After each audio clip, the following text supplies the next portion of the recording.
Howdy, folks. Oh, I know there's probably none of you out here right now. Oh, look at this weather, man. It's just ridiculous. Trucking around in a winter wonderland. Is anybody out there? Oh, well.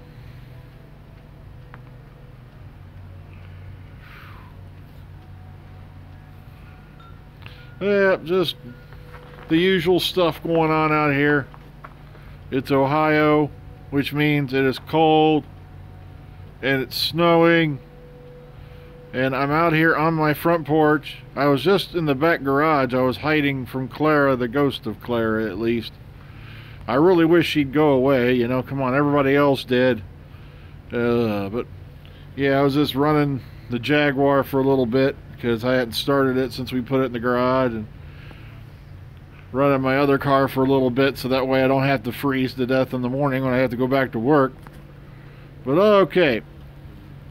Yeah, there's been a lot of weirdness going on because of the photos from South Africa. And of course, MacTard or Retard, whatever his name is of course trying to stir up stuff in the comment box because he has no life.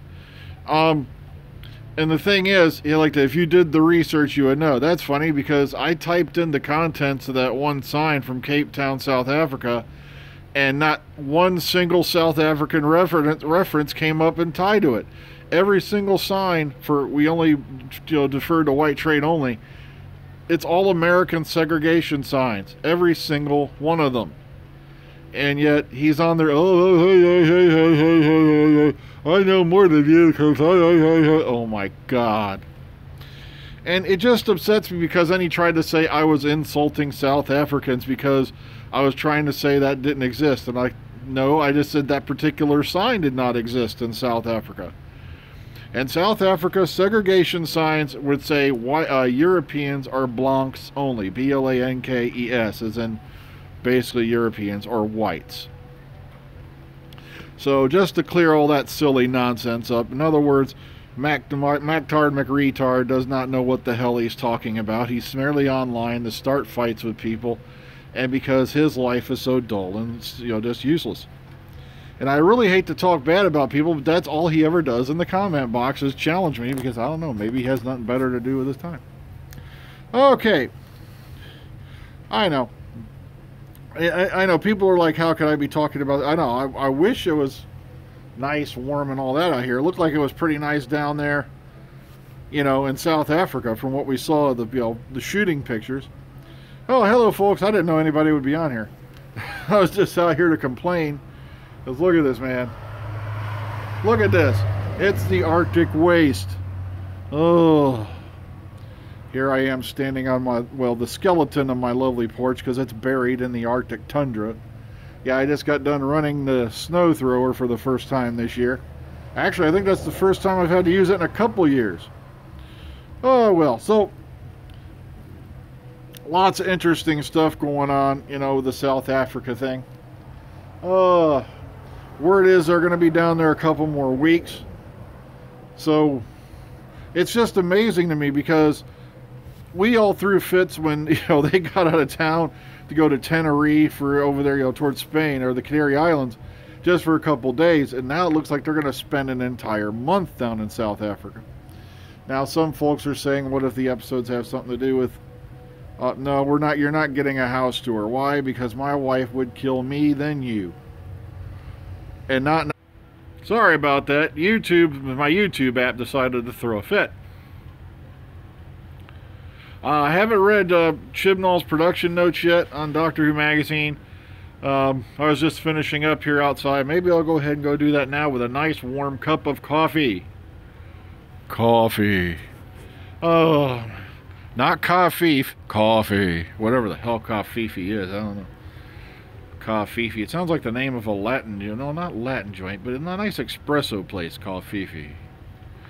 Oh, but here, let's see if we can take a little walk here. Just to give you...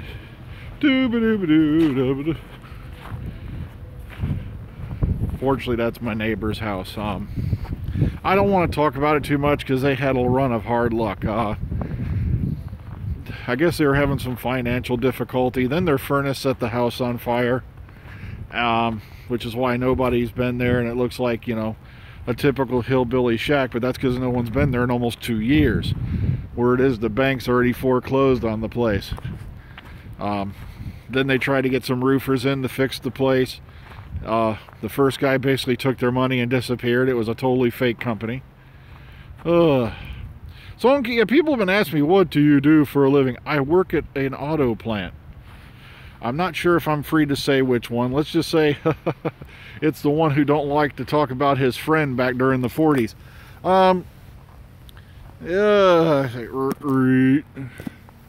Let's get a quick look around here. Look at this. Whoa.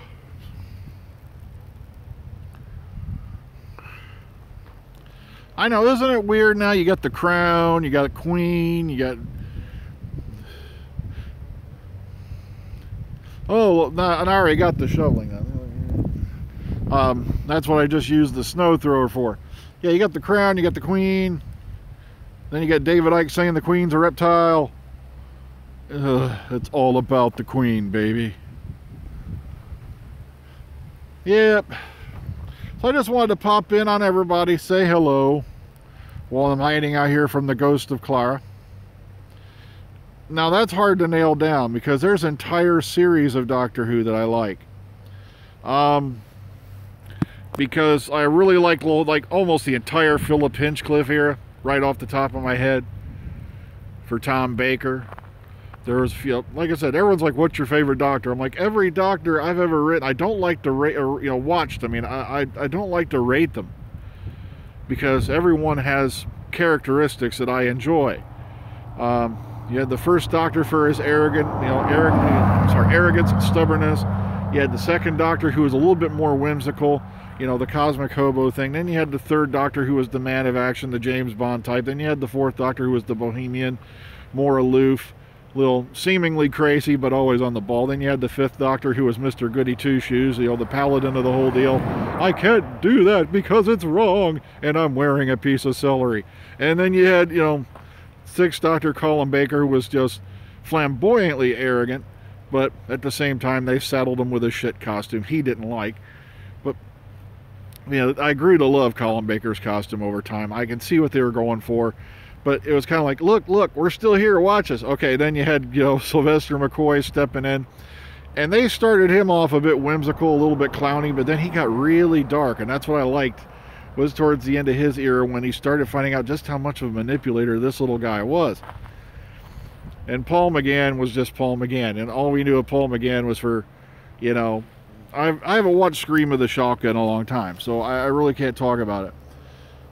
But he got saddled with what was supposed to be a revamp of the series, but if you read the stuff they were going to do with that revamped Doctor Who series, it was not going to work out. It was going to crash, and it was going to crash down hard.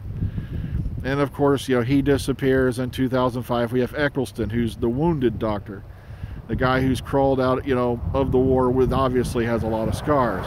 Too bad the war was all resolved by Stephen Moffat and made to be all happy for everybody so they can dance around maypoles. But, and then of course we went into the 10th Doctor, who is, I don't know how to describe Tennant other than so damn skinny it was scary. But, you know, I really liked Tennant. He had a way of grabbing you, you know, his way of grabbing you. And then, you know, he just told stories with his eyes. I love actors who can do that. I hate to agree with you on that, but I have to. I do not like how the Time War was handled. I think it should have been left alone. Oh God, like I said, one of these days I'm just going to do an entire documentary on why I dislike Day of the Doctor, aka Error of the Zygons, as my friend Vil came up with the title. I can't take credit for that. Okay, where were we at? Okay, we were on Tennant. Then we moved, of course, our way into Matt Smith, you know, the Frankenstein head guy. And I thought for sure, I'm like, this dude is way too damn young. There's no way in hell he's gonna suck. But actually, he grabbed me within the first episode of the 11th hour. So he just had a way of doing, you know, this ancient soul trapped in this young body. And he did a very good job at it, so I can't complain about Matt Smith. Then, of course, we went into Peter Capaldi, who I will always be in love with. As a matter of fact, if I have to say one's a favorite in my modern era, it's got to be Peter. Peter was just a magnificent. Peter gave his all. Peter was out there signing stuff for fans. And, you know, he just really went out of his way to help the fans out. And there was a few of those fans who took advantage of it. And they know who they are. But, okay, so yeah, like I said, I agree with you on the Time War thing. I did not appreciate at all how it was handled.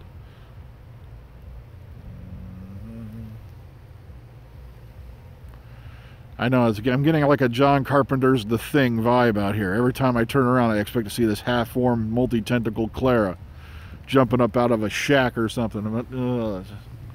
See, look, there's the house. Yeah, heck, I better get back over there. I left the Jaguar running in the garage. And no, don't think I'm trying to impress you or anything. My Jaguar is going on a sea. It'll be 15 years old this year. It has 86,000 miles on it. But yes, all I can tell you is this. Having a fuel-injected, supercharged V8 means never having to say you're sorry. I just got a message off my Facebook Messenger. He's outside in the snow! Matter of fact, if you want a best for the 50th anniversary year, Adventure in Space and Time. Nailed it. Because if you look around, at least Gaddis had the nuts to bring in some of the, you know, companions from that era and have them be on the show. And it just pisses me off to this day that we had Day of the Doctor, 50th anniversary special. We have Carol Ann Ford, who's still alive, William Russell, who's still alive, and neither freaking one was in that damn special. And they should have been. They had the right to be there. They were entitled to be there. They did the work, because if you saw the production schedule for back in the Hartnell era, it was literally nonstop year-round. And like I said, I think they got bent over and by the BBC machine.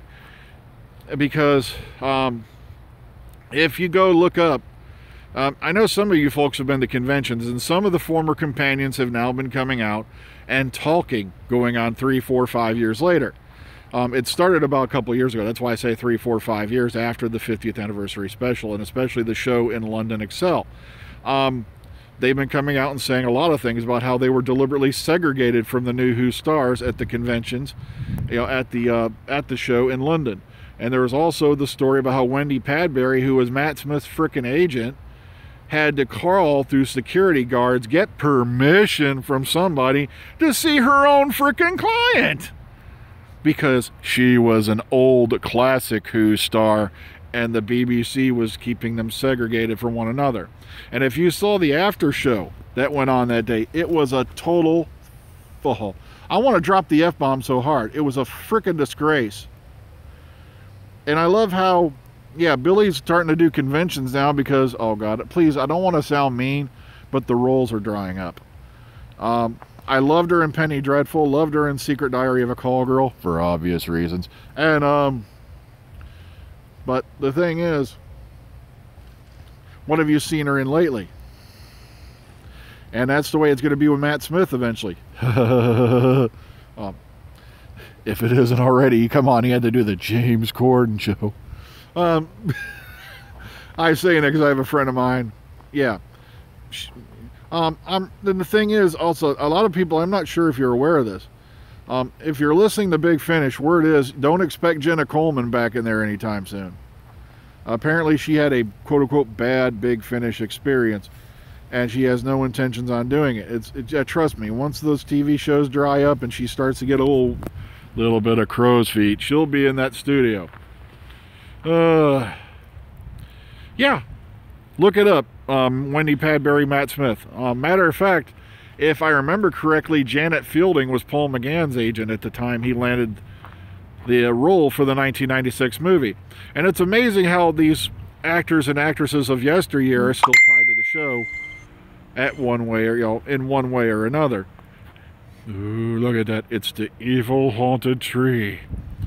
I'm shocked there's 31 people out here today. Hello, folks, and if you're just hopping in, say hello. You know, I've had little to no trouble on Hoovian's Amino. I've only had one occasion where I got into it with a moderator, and that's because I put up a Happy Thanksgiving turkey, and they took it down because it wasn't Doctor Who related. But oh, howdy, folks. We're just hopping in. As you can see, there's the house back there. I got the garage door wide open, which the wife is not gonna like. Now I talk about Gallifrey Base every now and then.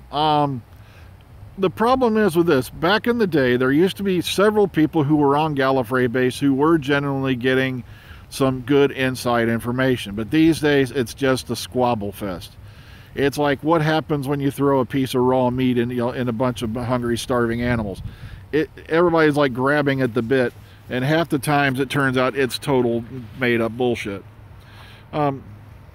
Writing for Series 11, we don't have a list yet. I'm hoping to get that info soon. You see, Chibs is really trying to keep everything under the table and hidden as much as possible.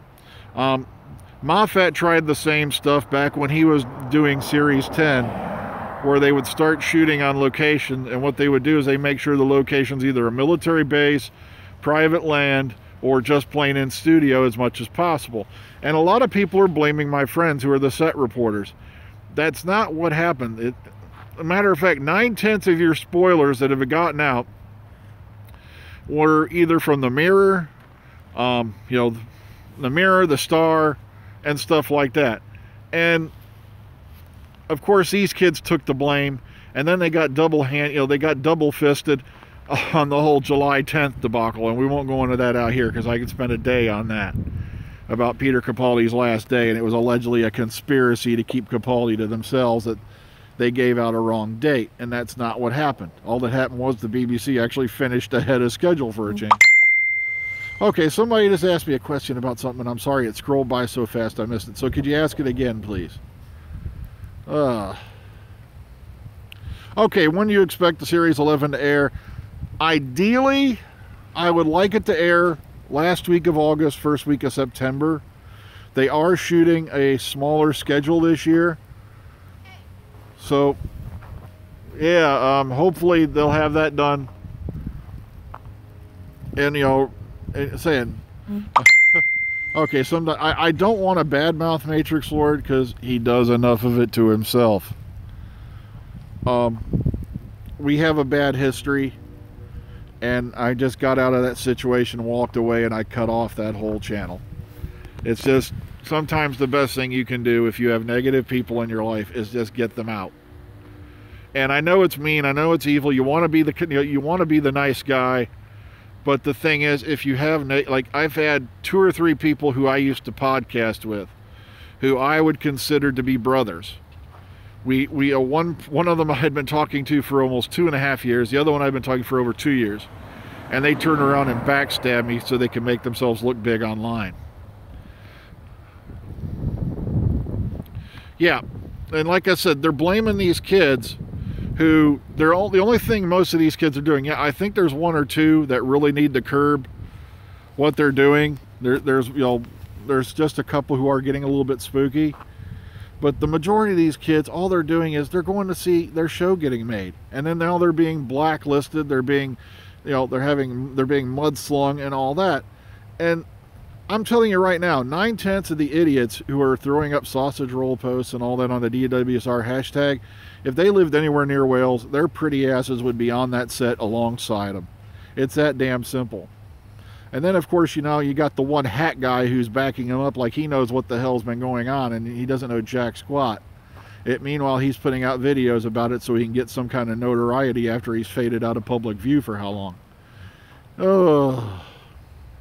Like I said, I don't like to down talk people, but there's just people out there in the world who do unnecessary, nasty things. I can tell you right now, I'll confess to you right here, I don't know it all. And I wish to God some people out there would do the same thing. There's no way to know it all.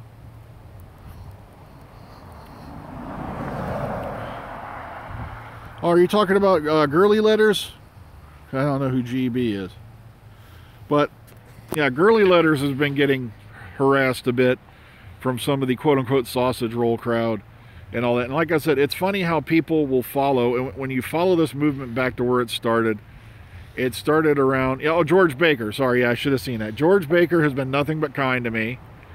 He's been nothing but respectful to the actors. He got accused of stalking Jodie Whittaker when all that happened was he was on his way out of the one facility. He looked up, he saw Jodie in the back of the car they used to drive Peter Capaldi to work in. I think it was a Jaguar.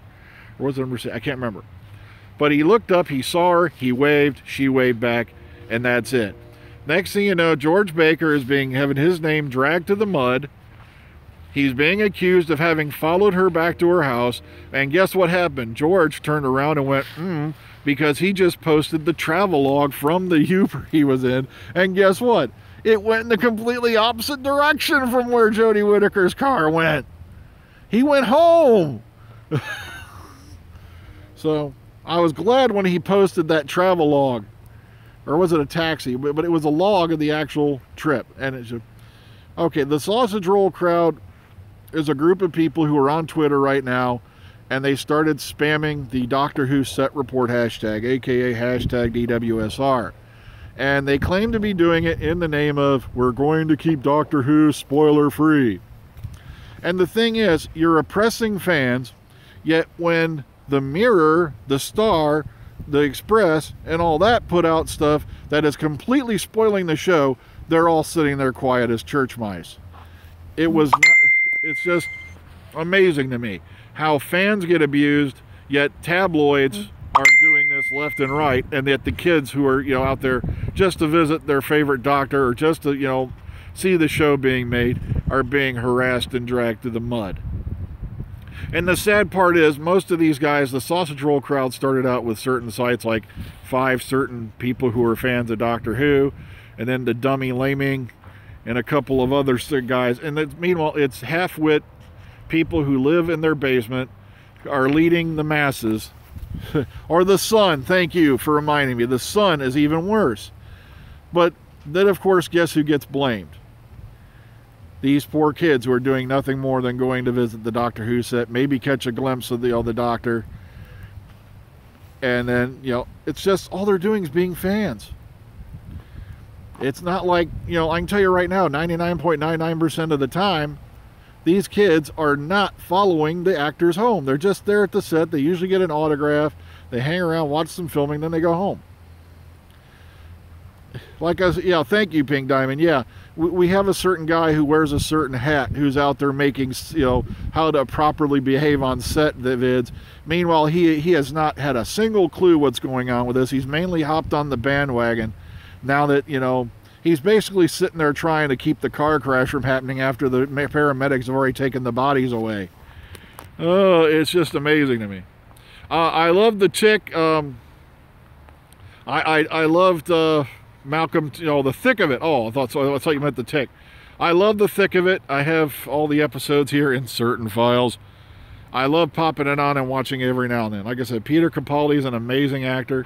I remember back in the day when they were, everyone's sitting in anticipation waiting to announce, and then suddenly about 72 hours before the announcement, you had a sudden surge in betting, and I was like, okay, I really hope it's Peter Capaldi who gets it. I even did a radio show back in the day. I think it was a podcast saying, I really hope he got it. Oh, walking in a winter wonderland. By the way, someone asked how cold it is. It's in the teens here. If I remember, hang on. I'd have to take a look. Earlier today, I think it hit about 13 degrees. And the only reason I've been out here this long is because this is a very, very warm jacket. I had a very comfortable jacket. Okay, any more questions before I head in? Because I think I'm going to start heading towards the door. I just realized now I've been out here doing this for 25 minutes and I'm off the wireless, which means this is coming off my phone's data. So... hello to all you folks who just joined. Just taking a little walk around the winter wonderland. I'm hiding from Clara.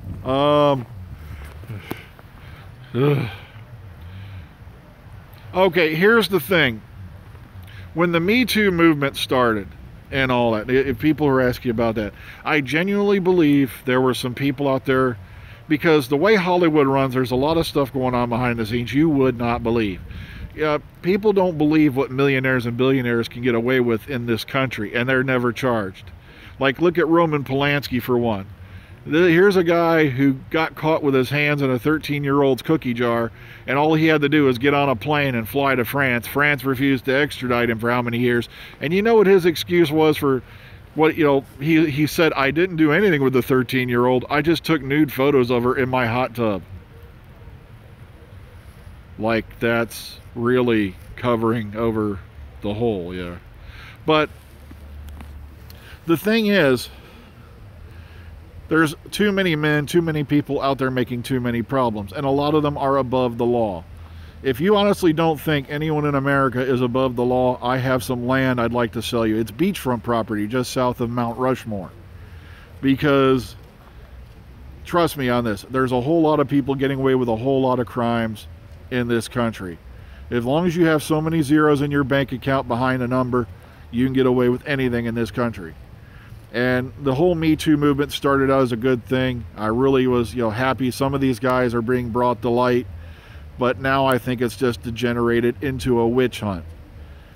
It's literally become a bunch of people trying to see, basically it's a money grab now.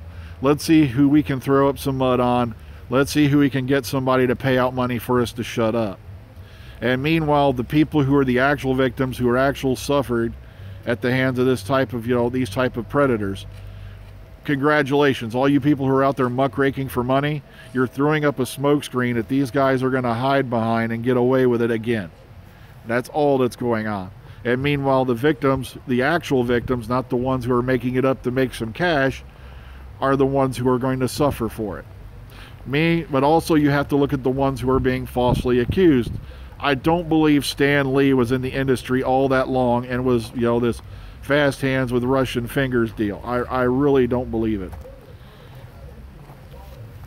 As far as we know, from what we've seen of Stan Lee, he's never been, accused of this before in how many years.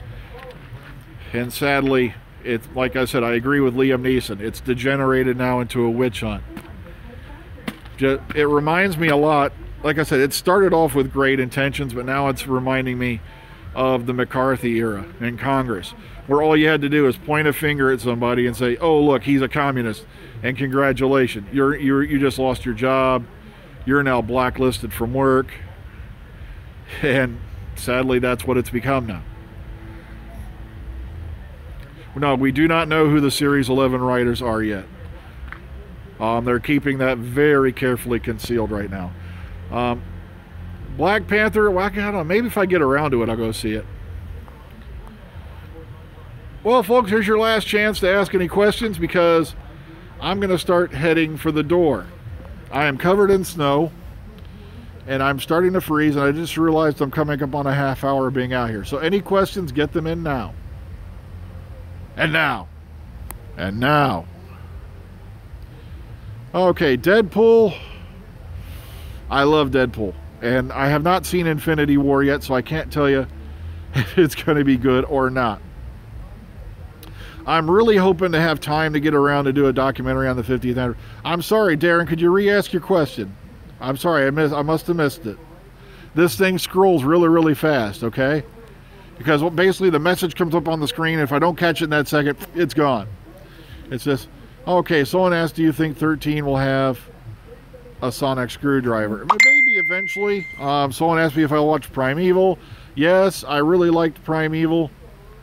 The 50th anniversary thing, like I said, one of these days I just got to sit down and do it.